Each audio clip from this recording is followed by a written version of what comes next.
True praise is truth on every level. There's nothing worse than false humility, protestations of nothingness. Our Lady was aware of the greatness that was being offered to her as nothing, but as everything in what was received. And immediately, rather than hold it to herself, deflected it. It's the lesson for us too. If someone praises us, it's not really the best thing to completely disown it, but to be gracious and to thank the person and mentally thank the Lord, but then not to own it, to deflect it. Over to you, Lord, the giver. Praise to you. We can damage each other by flattery.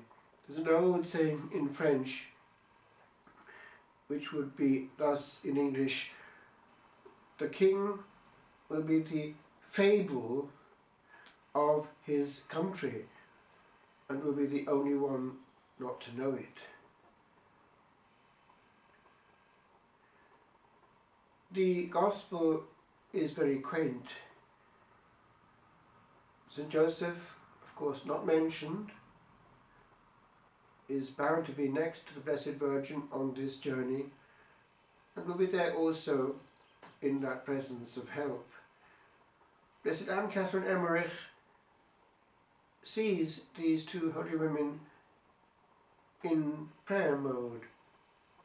They were living a semi-monastic life there and praising God not just once but on a daily basis with this Magnificat, which has come down the centuries. St. Bede meditates on the way in which it is very suitable that at the end of the day, when the body and the mind is tired, that one relaxes in the praise of our Blessed Lady and re-echoes it throughout the centuries. We share it actually even with our Anglican brethren, and they do have this beautiful evening service, evensong, which has a quaintness about it, which actually we might look at, because we only have on a regular basis Holy Mass in church on a Sunday quite often, and it's imbalanced. It didn't used to be like that. We had more before the changes of the Council. The evening Mass took away the other ones which were there, either Vespers or evening devotions, Rosary, Benediction and Sermon. It was complementary, and we need to recuperate the fullness of our liturgy and praise. This minimalism is not healthy.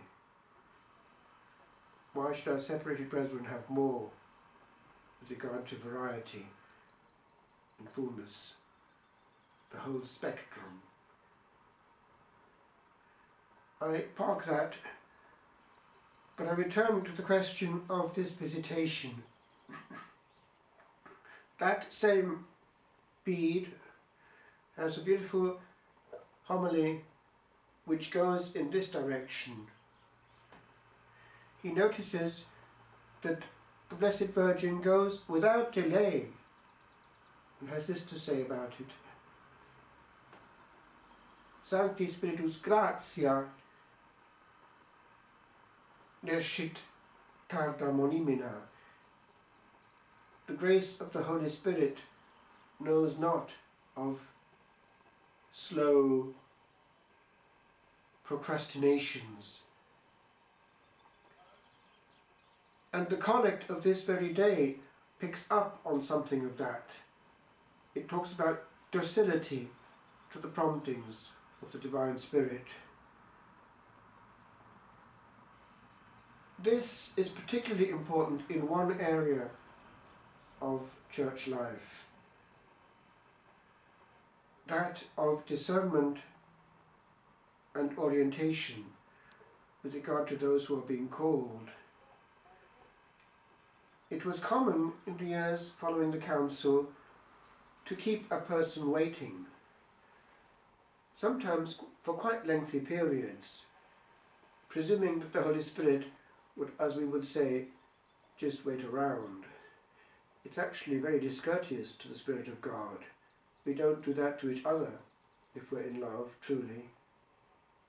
Why should we expect the Holy Spirit, the perfect gentleman, to be put like that in his place? Vocations are delicate plants and need careful attention and watering. I was glad to hear just the other day from a friend of mine who has a brother who's a Franciscan that they were accepting vocations very young in the novitiate in Ireland. There was one who was only about 18 there, about 5 or 6 of them together, and they were happy in the fervour of youth.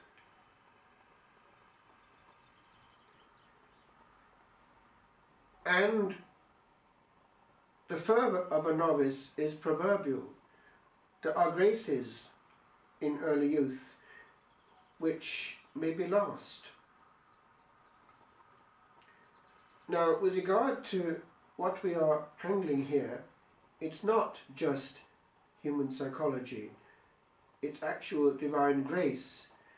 And the Lord knows who he wants at his service, and he knows also what an advantage it is to have people who are not contaminated, who have given the first fruits of their youth to the Lord.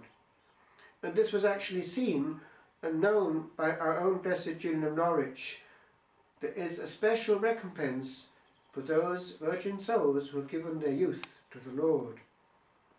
And we who handle vocations know that actually it's not quite so simple to readjust a soul that's been around and known many things before coming to the novitiate.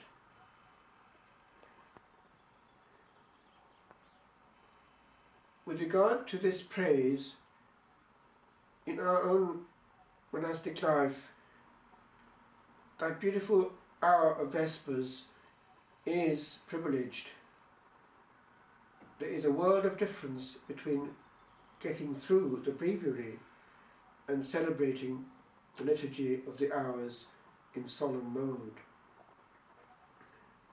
We need to evaluate even the words given to us to the Second Vatican Council, the desire of the Council Fathers, speaking obviously inspired by the Holy Spirit, that there should be a repristination of something of the liturgy of the hours in celebration. Using the vernacular makes it possible. And we have the advantage in English-speaking countries of having also the 4-liners of the Grail Psalms. They're meant to be sung, and they can have a very beautiful setting, much more beautiful than those of just 2 lines. We have beautiful tones coming from Father Bevano, Father Gelino, and other new ones since then. And I remember in France how we even used to go into harmony. This was praise and glory, echoing that of the angels around us. And I remember how at La Trappe the Novice Master taught us to be aware that the carved angel wings beside us and above us in the choir stalls were a remembering of that for all time in choir. In the sight of the angels I will praise you, O Lord. This then we must recuperate, the punctuation of time, the returning of God of his due, glory and gratuitous praise, with nothing spared. He who sings, praise twice. Nel Vangelo di oggi abbiamo il fattore del non aspettare quando la grazia spinge. È una grazia anche richiesta nella colletta di oggi, di essere docili a queste ispirazioni divine. San Bene e Venerabile ha insegnato che quando lo Spirito Santo sta chiedendo qualcosa, ispirando qualcosa, toccando il cuore con qualcosa, la risposta giusta è l'immediatezza. Quando uno trova un'anima davanti a sé con una possibile bella vocazione, la cortesia verso lo Spirito di Dio chiede che uno anche collabori non facendo aspettare lo Spirito Divino, ma ascoltandolo. C'è un gran vantaggio quando un'anima è presa nella prima gioventù. È molto più complicato delle volte recuperare le anime che hanno fatto tante cose prima di pensare a una vocazione. C'è un bagaglio. La nostra reclusa inglese ha saputo dal Signore che ci sarebbe una ricompensa particolare per le anime che hanno dato la prima gioventù al Signore. E si vede in questa lode della Madonna anche un modello. Preso anche dai secoli cristiani, anche anglicani hanno questa lode in tutta la Chiesa cristiana attraverso tutto il pianeta. Si prega con le parole della Madonna la sera. San Beda anche di nuovo indica come bello questo canto rilassante quando l'anima è stanca e il corpo anche dopo un giorno lavorativo. Uno si distende nella lode dei secoli, anche con canto e incenso. È una bella cosa monastica, perché sulla terra la nostra vita deve essere un sacrificio perenne di lode, gratuito, con niente di troppo, per la fonte di gloria e di maestà che stiamo lodando. Il Santo, lodato da Maria con questo canto dei secoli.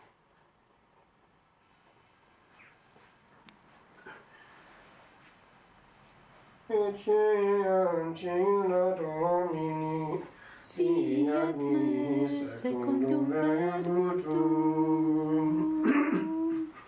Magnificat anima mea Dominum, et exultat in spiritus meus, in Deo Salvatore meo, quia respexit humilitatem angelis suae, et genem ex hoc beata medicet omnes generationes, quia fecit mihi magna qui potens est, et sanctum nomen eius, et misericordia eius in progenies tementibus eum, fecit potentiam in brachio suo, dispersit superbus mente cordis sui, deposuit potentes descendens, et exaltavit humiles, exorientes implevit ponis, et divites dimis et inanes, suscepit Israel puerum suum, recordatus misericordiae, sicut locutus estat Patris nostros, Abraham et semine eius in saecula. Gloria Patri et Filio et Spiritui Sancto, sicut erat in principio et nunc et semper, et in saecula saeculorum. Amen. Ecce ancilla Domini, fiat mi secundum verbum tuum.